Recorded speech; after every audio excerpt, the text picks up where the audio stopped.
84. Na última semana nós iniciamos uma série temática na nossa igreja, na nossa congregação, chamada Ame a Sua Igreja. E no domingo passado nós ouvimos sobre pertencer, o dever da membresia na igreja local. O porquê todo cristão deve ser membro de uma igreja local, e membro ativo, não frequentador de igreja, não consumista, membro ativo. Na noite de hoje, irmãos, nós vamos ouvir sobre o segundo privilégio, o segundo dever de alguém que ama a sua igreja, que é congregar. Congregar, que é prestar conta a Deus. E hoje eu vou expor o Salmo 84. Eu peço que você acompanhe com atenção, com reverência. Crianças, prestem atenção, tá bom? Olha aqui para mim, tá? Agora vocês vão ouvir também, tá bom? Preste atenção, vou falar com vocês algumas horas, tá bom? Papai e mamãe, se as crianças ficarem muito descontroladas, façam como temos aconselhado. Sai um pouquinho, leve ele ali na porta, tá bom? Se precisar, né? Depois você traz de volta, sem problema nenhum, tá? As crianças são muito bem-vindas entre nós, tá, crianças? Então, prestem atenção agora vocês também, tá bom? Queridos, leamos a palavra de Deus, acompanhe com atenção, com reverência, diz o Senhor, o nosso Deus. Quão amáveis são os teus tabernáculos, Senhor dos exércitos. A minha alma suspira e desfalece pelos átrios do Senhor. O meu coração e a minha carne exultam pelo Deus vivo. O pardal encontrou casa, e a andorinha ninho para si, onde acolhe os seus filhotes. Eu, os teus altares, Senhor dos exércitos, Rei meu e Deus meu. Bem-aventurados os que habitam em tua casa. Louvam-te perpetuamente. Bem-aventurado o homem cuja força está em ti, em cujo coração se encontram os caminhos aplanados, o qual, passando pelo vale árido, faz dele um manancial. De bênçãos o cobre a primeira chuva. Vão indo de força em força, cada um deles aparece diante de Deus em Sião. Senhor, Deus dos exércitos, escuta a minha oração. Presta ouvidos, ó Deus de Jacó. Olha, ó Deus, escudo nosso, e contempla o rosto do teu ungido. Pois um dia nos teus átrios vale mais que 1000. Prefiro estar à porta da casa do meu Deus, a permanecer nas tendas da perversidade. Porque o Senhor Deus é sol e escudo. O Senhor dá graça e glória. Nenhum bem sonega aos que andam retamente. Ó Senhor dos exércitos, feliz o homem que em ti confia. Amém. Senhor Deus, fala conosco, Deus. Sê com o que prega, seja com os que ouvem, de modo que o teu nome seja exaltado e a tua igreja seja edificada pela tua palavra, no nome de Jesus. Amém. Em março de 2020, a Igreja do Senhor viveu um dos capítulos mais tristes de sua história recente. Como cunhou um pastor presbiteriano, o exílio do coronavírus. O exílio do coronavírus. Por conta da crise sanitária que vivíamos naquele tempo, atendendo às ordens das autoridades civis, boa parte das igrejas suspenderam as atividades presenciais por um período. E no dia 22 de março de 2020, todo crente que tem um senso do dia do Senhor e do culto lamentou, chorou, gemeu, porque naquele dia ele foi impedido de reunir-se com o povo de Deus para adoração. E se eu perguntasse a você o que fez a pandemia tão terrível, talvez você me daria várias respostas, mas falando por mim, o que tornou a pandemia um período terrível, realmente insuportável, uma completa agonia, além de tudo o que nós bem sabemos, foi o fato de sermos privados do culto ao Senhor. Isso porque não há nada melhor, não há nada que dê mais alegria e prazer ao coração de um verdadeiro crente do que a adoração, do que congregar no dia determinado por Deus para isso. Pelo menos esse é o sentimento do salmista no Salmo 84. E segundo a tradição judaica, irmãos, o título hebraico deste livro seria Livro dos Louvores. Com a tradução grega do Antigo Testamento, vem o termo Salmos, que significa cânticos acompanhados por instrumentos de corda. E no Novo Testamento, seu uso se dá com a conotação de cânticos de louvor. Por que eu estou dizendo tudo isso, irmãos? Simplesmente para dizer o seguinte: o livro dos Salmos tem tudo a ver com o culto. Tudo a ver com o culto. E o Salmo 84 é tanto uma canção para ser cantada no culto, como sobre o culto. Ou seja, o Salmo 84 trata sobre o culto. E aí nós perguntamos quem o escreveu. E aí eu preciso afirmar que há uma certa disputa quanto à sua autoria. Isso se dá, irmãos, porque nem sempre os títulos em cima dos salmos garantem quem realmente escreveu. Por exemplo, no Salmo 84, embora apareça Salmo dos Filhos de Corá, eu vou acompanhar a compreensão de boa parte da tradição da igreja de que este é um Salmo de Davi. O Salmo 84 é um Salmo de Davi. Porque além de lembrar sua linguagem, ele descreve, ou captura as imagens das experiências do rei Davi. E é muito provável que ele tenha sido escrito enquanto Davi foi forçado a abandonar Jerusalém por conta da rebelião de seu filho Absalão, que queria matá-lo e tomar o trono dele.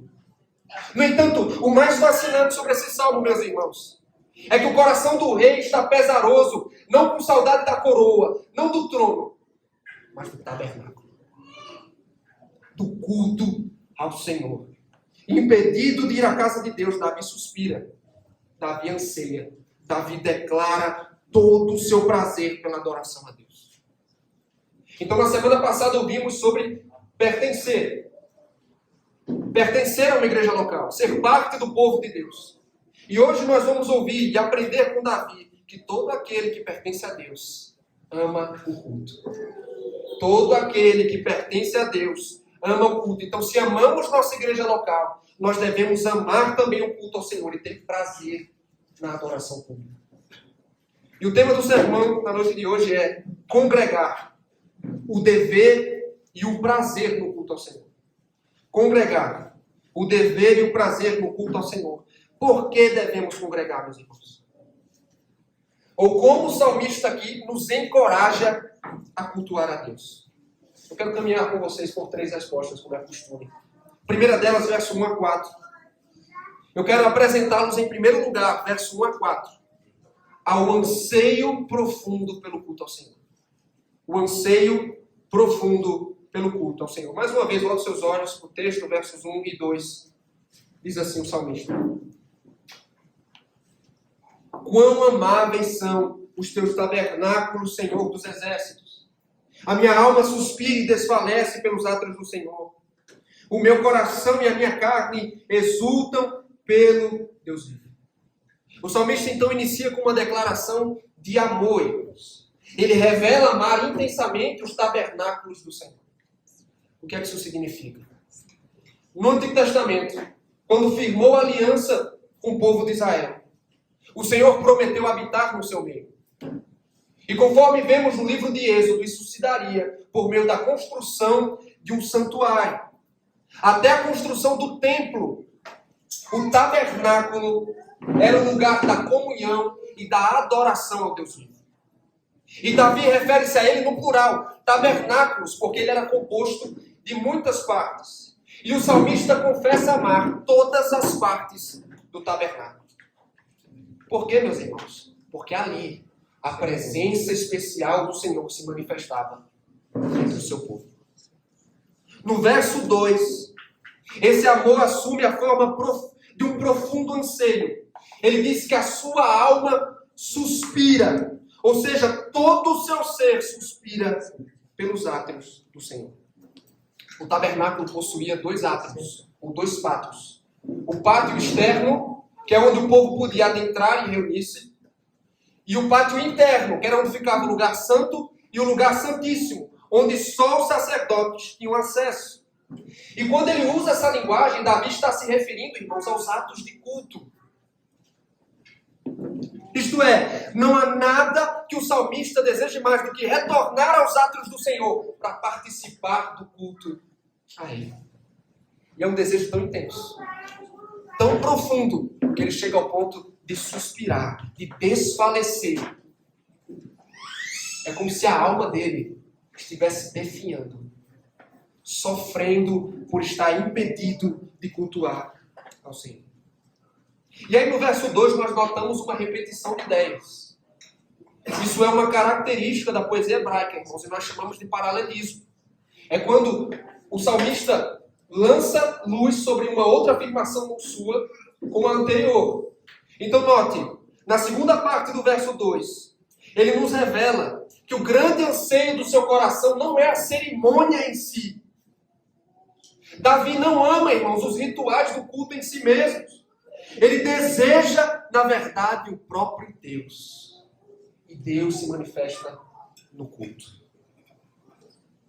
Ou seja, era a presença de Deus, queridos, que Davi ansiava mais do que todas as coisas. E ele continua, verso 3 e 4. O pardal encontrou casa, e a andorinha ninho para si, onde acolha os seus filhotes. Eu, os teus altares, Senhor dos exércitos, Rei meu e Deus meu. Bem-aventurados os que habitam em tua casa, louvam-te perpetuamente. Crianças, prestem atenção aqui. Prestem atenção, olha para cá, tá bom? Vocês já viram alguma vez que tem uns passarinhos que eles constroem os ninhos deles no alto de uma casa, talvez até na sua casa, não é? Às vezes os passarinhos eles constroem ninhos na parte alta da casa. E é instinto de alguns pássaros pequenos eles construírem seus ninhos junto a casas e construções, porque essa é uma forma tanto de achar descanso como de proteger seus filhotes de predadores. E aqui Davi se vê com uma inveja dos passarinhos, crianças. Sabe por quê? Porque os passarinhos faziam seus ninhos no alto das estruturas do tabernáculo. E ele está dizendo, olha, eu invejo os pássaros, porque eles estão mais perto dos altares de Deus do que eu. E o que esses altares representam, meus irmãos? Havia 2 altares no tabernáculo. O primeiro era o altar de bronze, o altar do sacrifício. O segundo era o altar do incenso que ficava no lugar santo. Então quando Davi diz assim, eu encontrei teus altares, Senhor, ele está dizendo, Senhor, foi na tua casa que eu encontrei perdão para os teus pecados. Foi na tua casa que eu encontrei redenção. Foi no altar do sacrifício. Além disso, com o altar do incenso, irmãos, que representava as orações do povo de Deus subindo à presença dele, ele está dizendo, é no teu altar que as minhas orações, eu tenho garantia de que as minhas orações, minhas intercessões são ouvidas pelo Senhor. Eu encontrei redenção, eu encontrei comunhão com o Senhor. E ao expressar seu anseio pelos altares, ele usa 3 termos, Senhor dos exércitos, que denota o poder de Deus contra seus inimigos.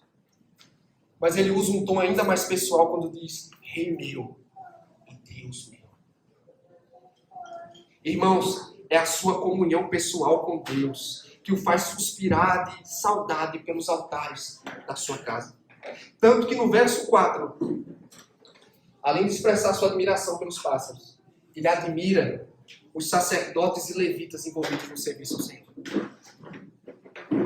Não é que eles moravam no tabernáculo, mas é que eles estavam tão envolvidos no serviço a Deus, com tanta frequência, que Davi os admira. Esses homens são abençoados, porque estão continuamente na casa de Deus. Lembre-se que ele estava longe, meus irmãos. Possivelmente em uma caverna, fugindo de seus inimigos. E aqui não vemos desejando o conforto dos palácios, nem a glória do trono, mas ele admira os que habitam na casa de Deus, lhe oferecendo louvor, adoração e serviço. Ele não admira os reis, ele admira os sacerdotes. Porque o grande anseio do coração de Davi, queridos, é pela presença de Deus no mundo. Vamos à primeira aplicação deste ponto. Preste atenção, primeira lição. O culto público deve ser nossa prioridade como cristãos e como igreja. O culto público deve ser nossa prioridade como cristãos e como igreja. E geralmente, meus irmãos, a falta de compromisso com o culto se dá pela falta de entendimento quanto ao mesmo. Sem dúvida alguma, toda a nossa vida é um culto a Deus. Nós somos chamados a comer, beber, fazer tudo para a sua glória. No entanto, meus irmãos, eu já vi isso. Algumas pessoas usam esse argumento. Toda a minha vida é um culto a Deus. para minimizar a importância do culto público no dia do Senhor. Por isso é muito importante, eu quero que você preste atenção. Há uma diferença entre todos os outros tipos de culto. Culto privado, culto domiciliar, o que costumamos chamar culto de oração, do que nós fazemos no domingo. Do culto solene, do culto público. Desde o Antigo Testamento, meus irmãos, Deus reservou para si locais e momentos específicos, onde Ele visitaria o seu povo de maneira especial. Isso acontecia no tabernáculo, e mais tarde aconteceu no templo, no sábado e nas demais festividades do calendário de Israel. E o Senhor as chamava de santa convocação. Nunca esqueça essa palavra. Santa convocação. O que é que isso quer dizer? Basicamente, Deus convoca o seu povo a adorar. E Ele deveria atendê-lo com prontidão. E é claro que com a vinda de Cristo muitas coisas mudaram. A adoração não está mais restrita a um local específico. É como era em Jerusalém, no templo. Porque agora, por meio de Cristo, nós adoramos o Pai em espírito e em verdade. E Cristo é o nosso templo. No entanto, queridos, isso não significa que esse princípio foi anulado. Como acontecia no passado, hoje Deus exige que o seu povo se reúna no dia determinado por Ele, para lhe prestar culto. Santa convocação. Você sabe o que isso quer dizer, meu querido? É que Deus não está perguntando se você está disponível. Deus não está perguntando se você está afim. Ele está convocando você para que o adore. Ele está ordenando, demandando a nossa adoração como seu povo. Santa convocação. Então imagine, quando o exército convoca você, quando a justiça eleitoral, um juiz, o nosso patrão nos convocam para atender alguma exigência, o que nós fazemos? Corremos para fazer. Quanto mais, meus irmãos, Deus nos convocando, nós não deveríamos estar ainda mais prontos a atender. E talvez você se questione, mas por que essa insistência com o domingo? O que há de tão especial no culto? Eu quero que você ouça com muita atenção. Eis o que Deus disse ao povo de Israel, e que se aplica a nós como Israel de Deus. Êxodo capítulo 20, verso 24, não precisa abrir, tá bom? Se você... Em todo lugar onde eu fizer celebrar a memória do meu nome, eu virei a ti e te abençoarei. Meus irmãos, o culto é o momento em que Deus se encontra e visita o seu povo. É a ocasião em que Ele nos exorta pela sua lei.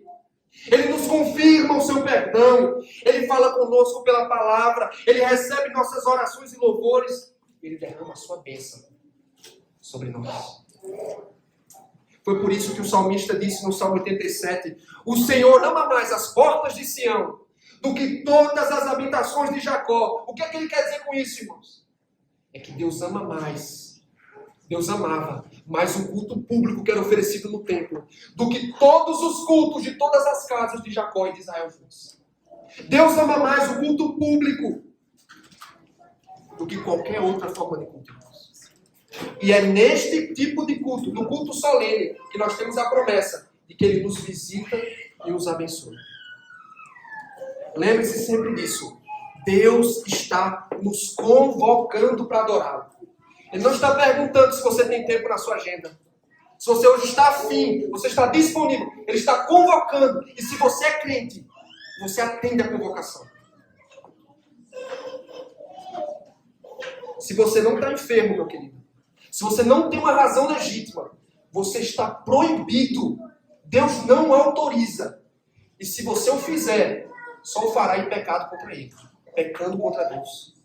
Porque uma convocação de Deus não se nega. Não se diz não a Deus. A convocação de Deus se atende. Segunda lição. Tenhamos prazer no culto, irmãos. Primeiro eu falei sobre o dever, agora eu vou falar sobre o prazer. Tenhamos prazer. E eu me pergunto, será que nós somos como Davi, meus irmãos? Será que nós podemos dizer, ou fazer das palavras de Davi as nossas? Você costuma se animar quando o domingo vai se aproximando. Porque é impossível que no coração de um verdadeiro crente não haja alegria sempre que nos reunimos aqui, irmãos. Porque não há nada que traga mais refrigério ao nosso coração do que o culto a Deus. E entenda, eu não estou falando do prazer na cerimônia, na liturgia, irmãos. Mas sim porque na liturgia, em todos os nossos atos de culto, nós encontramos a Deus. Nós nos encontramos com Ele. E Deus é o nosso prazer, meus irmãos. Nós devemos ter prazer no culto, porque aqui nós somos lembrados de que temos redenção. Porque toda vez que o Evangelho é pregado, toda vez que a ceia do Senhor é ministrada, Deus nos recorda que Cristo, nosso Cordeiro Pascal, foi sacrificado, morto para o perdão de todos os nossos pecados. Aqui é o lugar onde achamos redenção. É aqui também, meus irmãos, que somos lembrados semana após semana, temos livre acesso a Deus, porque nosso sumo sacerdote rasgou o véu do Santo dos Santos. E agora nossas orações, nosso culto chegam à presença de Deus vivo. Nenhum prazer que podemos provar neste mundo se compara ao que temos no dia do Senhor. Por isso, meus irmãos, se amamos a Deus, nosso coração se enche de alegria ser cultuado. Se você é indiferente, se você não canta, se você não ama este momento, você não tem expectativa de ouvir a voz de Deus, você não nasceu de novo. Porque é impossível que alguém que foi achado por Deus com redenção, ele não tenha prazer, ele não ame o que estamos fazendo aqui. Porque todo aquele que ama a Deus, ama os seus atos, ama o culto. E aí você me pergunta, mas como podemos, pastor, cultivar o prazer pelo culto? Você deve, meu irmão, para começar a ser diligente no culto privado. Ler a palavra. Buscar o Senhor em oração. Você deve ser diligente quanto ao culto em família. Você deve reunir-se em família frequentemente para cantar, orar e ler a palavra. Por quê, pastor? Porque dessa forma nós estamos ensinando os nossos filhos. Deus deve ser adorado e lembrado todos os dias. E dessa forma, nós treinamos o coração das crianças. E inclinamos o nosso próprio coração para adorarmos a Deus como convém. E quando nós perseveramos nisso, ouça isso, meu irmão. Quando nós perseveramos, nós passamos do dever para o prazer. Deixa de ser uma simples obrigação, algo formal, e torna-se um deleite para o nosso coração. Glória a Deus. Crianças, prestem atenção, olha para mim aqui, tá bom? A primeira coisa que é muito importante, vocês têm que entender, é que Deus, Ele não está pedindo para a gente estar na igreja hoje. Deus está mandando. Então imagina, né? Papai e mamãe às vezes não dizem assim, ó, Benjamin, né? Boaz, Catarina, né? Papai e mamãe manda fazer alguma coisa, não é? Deus é ainda maior do que seu pai e sua mãe. Glória a Deus. E quando Deus manda a gente fazer alguma coisa, crianças, a gente precisa obedecer. É por isso que a gente tem que vir ao culto todo domingo. Não só, não estou com vontade, eu estou cansado. Não, crianças, Deus manda. Quando o nosso Pai do céu manda, a gente obedece. Só que uma outra coisa é que com o tempo vai deixar de ser só uma obrigação, vai se tornar uma alegria. Com o tempo, vocês vão dizer assim, olha só, não tem coisa melhor do que vir para a igreja, que vir para o culto. Então, a gente vai primeiro obedecendo, mas depois a obediência se torna uma alegria para a gente. Tá bom? Então, lembrem disso, tá? Lembrem disso. O culto tem que ser uma alegria para o nosso coração. Tá bom, Maria? Tá? Então, vamos seguir, meus irmãos. Nós estamos meditando no tema congregar, o dever e o prazer do culto ao Senhor. Eu quero ir ao segundo ponto com os irmãos, versos 5 a 8. A busca pela força de Deus no culto. A busca pela força de Deus no culto. Acompanhe o texto, versos 5 e 6. Bem-aventurado o homem cuja força está em ti, em cujo coração se encontram os caminhos aplanados, o qual, passando pelo vale árido, faz dele um manancial. De bênçãos o cobre a primeira chuva. Davi invejava os pássaros, com seus ninhos próximos aos altares. Ele tinha a admiração santa dos sacerdotes que habitavam na casa de Deus. Agora, Ele se lembra com admiração dos peregrinos de Israel. Lembre-se que em Deuteronômio 16, Deus ordenou que todo israelita do sexo masculino deveria comparecer a 3 festas anuais em Jerusalém, prescritas na lei, no tabernáculo e depois no templo do Senhor. E é pensando nesse contexto, meus irmãos, que Davi pronuncia bênção sobre aqueles que buscam sua força no Senhor, e como diz o texto, em cujo coração se encontram os caminhos aplanados. O que ele pretende dizer com isso, queridos? Pode significar que os caminhos até Sião, onde ficava o tabernáculo, o caminho até Jerusalém, estava no coração dos peregrinos. No entanto, como Charles Spurgeon afirma, eu creio se tratar também, irmãos, não só do caminho até Jerusalém, mas dos caminhos do Senhor. Ou seja, como se ele estivesse dizendo que no coração deles estão os caminhos de Deus. Ou seja, os seus estatutos. E essa é uma linguagem que é comum nos Salmos. Por exemplo, no Salmo 119, em dado momento, o salmista diz: percorrerei o caminho dos teus mandamentos. Então, aos que andam no caminho do Senhor e dirigem-se a Jerusalém para adorar, Deus aplana, Deus abençoa os seus caminhos. E, meus irmãos, como isso era necessário, levando em conta a dificuldade que era peregrinar até Jerusalém. O caminho era composto de muitos vales áridos e secos, onde os viajantes costumavam sofrer, principalmente pela falta de água para beber. E aí era um costume eles cavarem buracos nos vales para armazenar água. E crianças, preste atenção aqui, ó. Por que será que eles cavavam buracos? Quando a gente cava um buraco na praia, por exemplo, a gente cava um buraco, dá para colocar o que dentro? Água, né? Então eles cavavam um buraco, mas não tinha água. De onde é que a água ia vir? Da chuva. Deus ia mandar água. Eles ficavam na expectativa de que Deus ia abençoá-los com água do céu. E era o que acontecia, meus irmãos. Deus, para a alegria dos peregrinos, transformava o lugar árido em manancial. Saciava a sua sede. E aí nós chegamos ao verso 7 e 8, quando Davi diz: vão indo de força em força. Cada um deles aparece diante de Deus em Sião. Senhor, Deus dos exércitos, escuta a minha oração. Presta ouvidos, ó Deus de Jacó.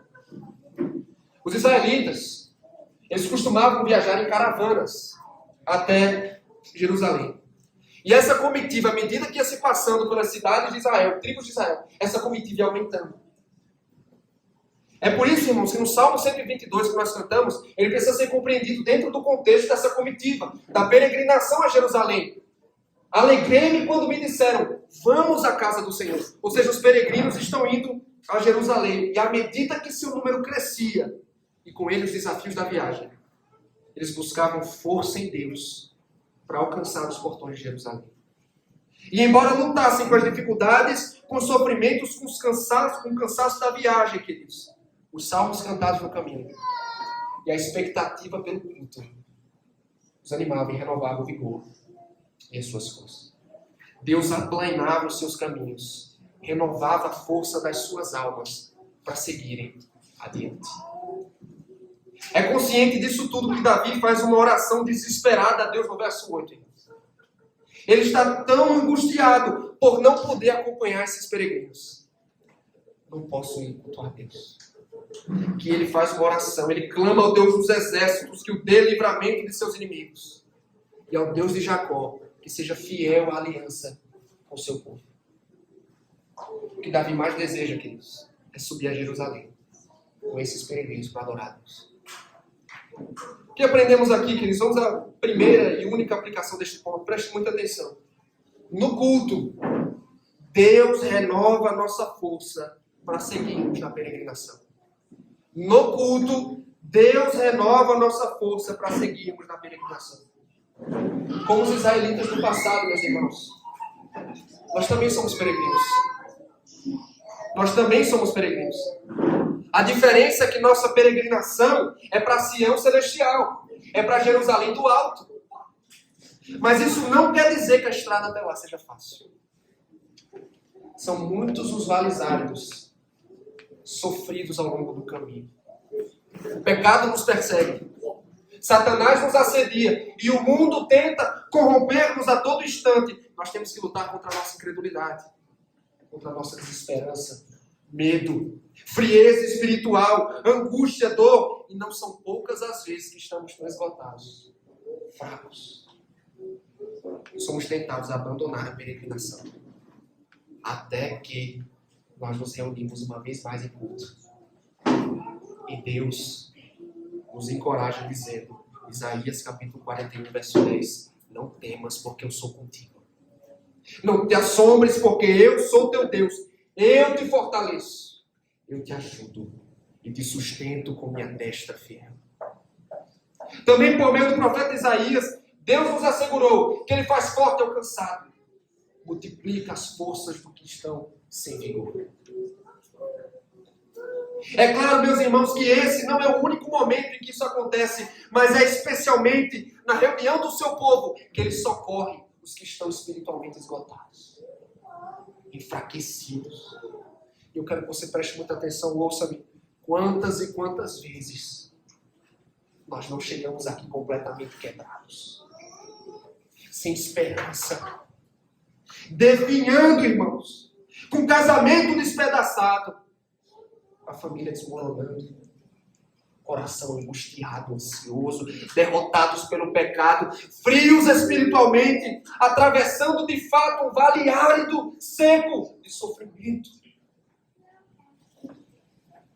E aí Deus nos encontra nesse vale, faz dele um manancial. Ele nos ergue com a sua graça. Ele fortalece o nosso coração cansado. Quantas vezes, queridos, chegamos no culto abatidos e saímos dele com lágrimas de alegria, porque a voz de Deus renovou nosso ânimo. Quantas vezes chegamos aqui nos sentindo completamente impuros, tendo sido derrotados pelo pecado vez após vez, sem esperança alguma de vencê-lo, até que nós ouvimos o Evangelho. Nós vemos o Evangelho encenado na ceia do Senhor e Deus nos assegura, vocês têm perdão de pecados. Quantas vezes nós chegamos aqui numa aridez espiritual e o Senhor abençoa a nossa alma com água viva. Ó, queridos, o nosso Deus aplana o caminho sobre os nossos pés. Ele nos dá força para atravessá-los e principalmente Ele coloca o nosso coração nos caminhos dele, para que possamos buscá-lo, depender não da nossa força, mas depender da força do Senhor. E qual é a ocasião especial que Ele faz isso, irmãos? É quando o seu povo está reunido. Ele renova as suas forças. Para o que está na mesma linguagem do verso 7. Para que nós possamos prosseguir de força em força até Sião. Eu quero assegurá-lo neste momento que é exatamente por isso que nós podemos ter certeza de que nós vamos concluir a peregrinação. É porque seremos guardados, fortalecidos pelo poder de Deus que há de levar-nos até o fim. Então eu pergunto a você, você está precisando de força para seguir peregrinando? Está cansado, sedento? Está no meio de um vale árido? Busque a Deus em todo o tempo, mas busque especialmente no culto. Aleluia. Meu irmão, não minimize a importância do culto para a sua alma. Não minimize a importância do culto para o seu crescimento, para a sua saúde espiritual, porque é nessa reunião solene que Deus fortalece o fraco, que Ele levanta o que está sem vigor para seguir. É aqui. Crianças, preste atenção agora, tá? Tem vezes que a gente está cansado, né, crianças? Acho que até para vocês, às vezes, a vida não é fácil não, né? Mas vai ter vezes que vocês vão se sentir realmente cansados. Com o coração doendo, tristes, desanimados. E são nesses momentos, crianças, que a gente tem que vir para a igreja. Sabe por quê? Porque Deus, Ele ama fortalecer o que está cansado. Sabe quando você está bem cansado e você dorme uma noite de sono e no outro dia você acorda bem disposto? Sabe quando isso acontece? Sabe, Benjamin? Deus aqui no culto, crianças, Ele faz uma coisa maravilhosa. Ele consegue fortalecer o cansado sem nem precisar colocar a gente para dormir. Glória a Deus. Ele anima no nosso coração. Viu, Azaf? Né, Sara? Então, nós precisamos, nos piores dias da nossa vida, Catarina, nos dias que a gente estiver mais triste, mais abatido, querendo fazer nada, é nesses dias que a gente tem tempo junto. Porque Deus, Ele fortalece o nosso coração. Amém? Vamos ao terceiro e último ponto. Congregar, o dever e o prazer no culto. Nós vimos primeiro sobre um anseio profundo pelo culto. Em segundo, sobre a força que Deus dá no culto. E por fim, versos 9 e 12. O desejo pela bênção de Deus no culto. O desejo pela bênção de Deus no culto. Verso 9, queridos. Olha, ó Deus, escudo nosso, e contempla o rosto do teu ungido. Tanto para o povo, irmãos, mas de modo especial para Davi, que enfrentou muitos inimigos, e agora era perseguido por seu próprio filho. Deus é um escudo que protege os seus. Mas o que mais chama a atenção na sua oração no verso 9 é que ele apela para a sua posição como rei. Porque ungido é uma terminologia que se aplica ao rei. O rei era ungido no Antigo Testamento, que significava ele ser empossado por Deus do cargo e de receber o Espírito para ser rei. Então, ele está clamando neste momento: Senhor, olha com bondade e derrama o teu favor sobre mim, porque eu sou teu ungido. Eu fui escolhido por ti para governar Israel. Derrama o teu favor sobre mim. E aí, na sequência, nós entendemos o porquê ele clama assim. O verso 10 já nos dá a resposta. Pois um dia nos teus atos vale mais que 1000. Prefiro estar à porta da casa do meu Deus a permanecer nas tendas da perversidade. Para Davi, um sábado de culto era mais valioso que 1000 dias fazendo qualquer outra coisa. Sua segunda afirmação aqui também é importante, irmãos, é muito tocante, porque ele se refere aqui à soleira da porta do tabernáculo. Você lembra em Atos capítulo 3, quando Pedro curou um mendigo aleijado que estava na soleira da porta do templo. Ele não podia nem entrar no pátio do templo. Ele estava à porta, na soleira. No entanto, irmãos, eu quero que você capture o que Davi está dizendo aqui. Seu amor pelo culto era tamanho que ele preferia estar na soleira da porta como mendigo do que viver em um palácio longe do Senhor. Ele se contenta em estar à porta do tabernáculo, que era um lugar sem honra, do que desfrutar de conforto, prazer e prosperidade longe da casa de Deus. Isso tudo, meus irmãos, porque ele conhecia e desejava as bênçãos que Deus tem para os seus adoradores. E quais são essas bênçãos? O salmo é concluído apresentando os versos 11 e 12. Porque o Senhor Deus é sol e escudo. O Senhor dá graça e glória. Nenhum bem sonega aos que andam retamente. Ó Senhor dos exércitos, feliz o homem que em ti confia. O Senhor é sol para o seu povo, irmãos, porque Ele dá vida. Ele ilumina os seus caminhos. Ele é escudo, que é um sinônimo do Antigo Testamento para salvação, ou seja, Ele é o salvador de seu povo. Ele protege os seus. Deus é salvador, protetor, sol. Como se já não bastasse, há também uma garantia aqui: receber graça e glória. Graça nós devemos entender como favor da parte de Deus. É a sua boa vontade derramada sobre os seus fiéis, e glória é a recompensa que Ele nos dará. Isto é, Deus há de enriquecer os que andam na retidão com todo bem e não negará nada que seja proveitoso à sua alma. Diante de tudo isso, irmãos, não há outra alternativa a não ser concluir alegrando-se em Deus, declarando a alegria que experimentam os que confiam no Senhor. Vamos às aplicações. Primeira aplicação, meu irmão, venha ao culto com expectativa pela bênção de Deus. Venha ao culto com expectativa pela bênção de Deus. Irmão, sempre que o seu povo está reunido, Deus o visita, Deus o abençoa.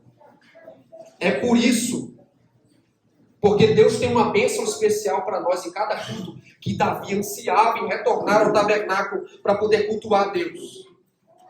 Isso acontece, meus irmãos, preste atenção. Porque no culto público, Deus nos abençoa com sua graça preciosa. Não é por acaso que crentes que negligenciam o culto ficam estagnados espiritualmente.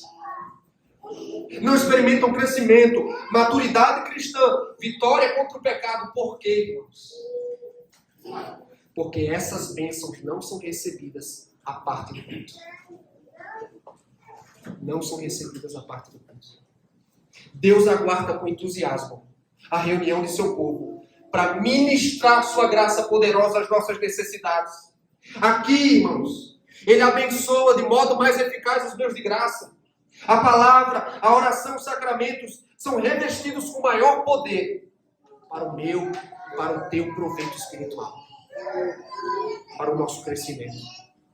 É por isso que no culto, como um sol, meus irmãos, Deus ilumina-nos por sua palavra para que possamos andar em seus caminhos.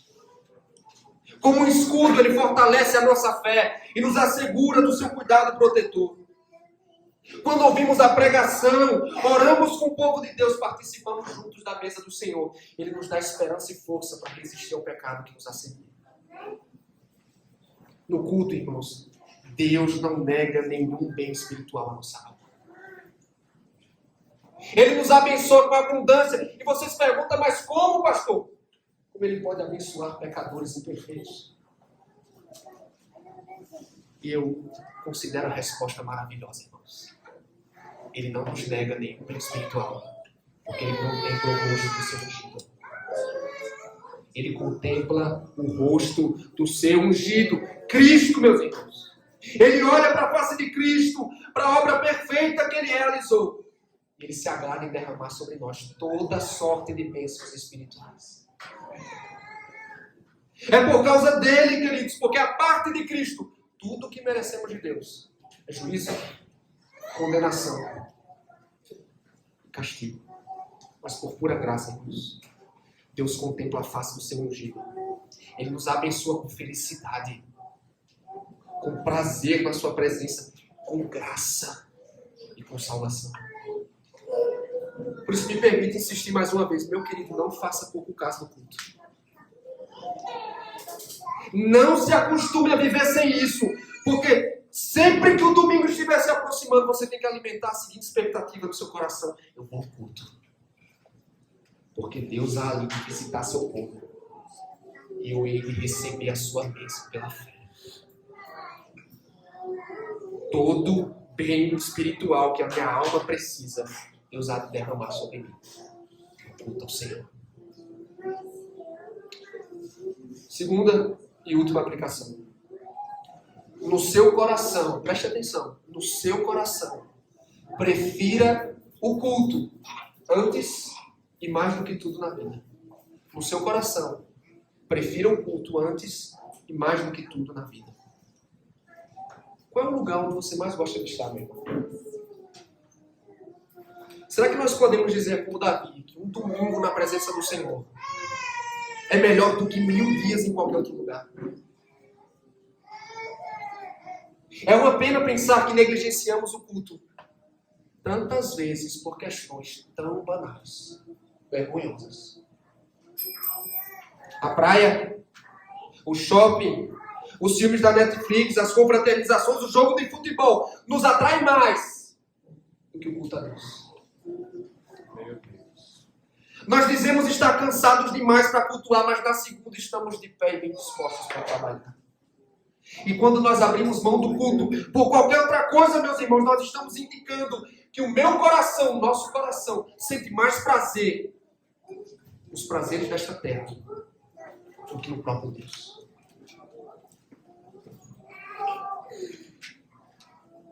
Mas, meu querido, não há nada nesta vida que se compara ao que encontramos na presença de Deus em culto. É só no culto público que desfrutamos de comunhão com a Trindade.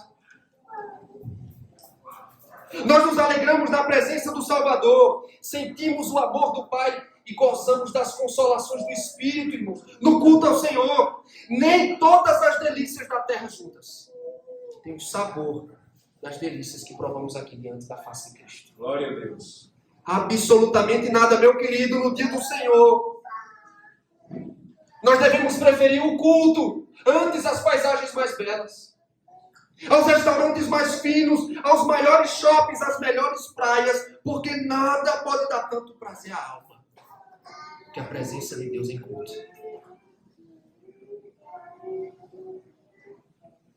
Passar um domingo pela manhã, meus irmãos. Reunir-se no domingo à noite na casa de Deus com os nossos irmãos, adorando em um prédio pequeno, é melhor do que viver 1000 dias no palácio, meu querido. Sentar num cantinho apertado, você lembra como era a nossa congregação antes? Sentar naquele prédiozinho apertado, num cantinho, com calor, às vezes ficar à porta, como muitos irmãos ficam com as crianças, é melhor do que estar em qualquer outro lugar. Meus irmãos, é só quando andamos o culto assim que nós estamos preparando o coração para o que haveremos de fazer na eternidade. Só amando o culto assim. Homens, ouçam com atenção. Os homens, olhem para mim.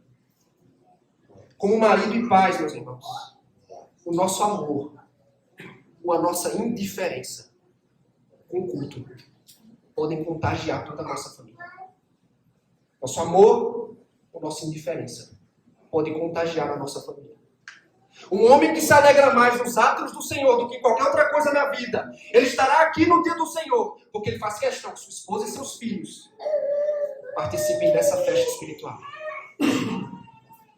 No entanto, eu digo isso com pesar, não se espante.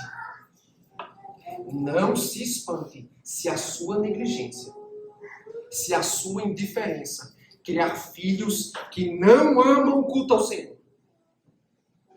Não se espante se a sua negligência contagiar seus filhos e os fazerem amar mais os prazeres da terra do que os prazeres que existem nos atos de Deus.